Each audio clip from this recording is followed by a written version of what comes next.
আমি সোনারগাঁ, মাধবপুর, হবিগঞ্জ, শাস্তাগঞ্জ এবং আমার এলাকাবাসীর পক্ষ থেকে ব্যারিস্টার সুমনের বোন হিসাবে আপনাদেরকে অনেক বেশি ধন্যবাদ, কৃতজ্ঞ চিত্তে স্মরণ করছি যে আপনারা আমার ভাইয়ের জন্য এত বেশি মাথায় নিয়ে আপনারা আসছেন। আমরা সবসময় ওকে গালি দিতাম যে ও কেন এত সমাজ সেবা করে। আপনাদের এই ঘাম, এই শ্রম এখানে প্রমাণ করে ভালো কাজের জন্য অবশ্যই মানুষ আসে।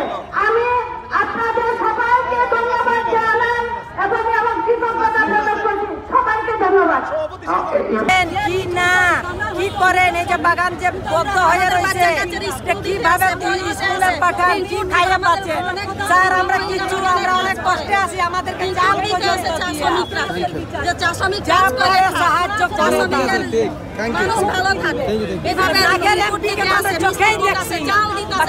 আমাদের লাগে এত করে, তারপরে মারার হুমকি দিয়েছে, আমরা মাইরে পালাই হুমকি দিতে আছে কি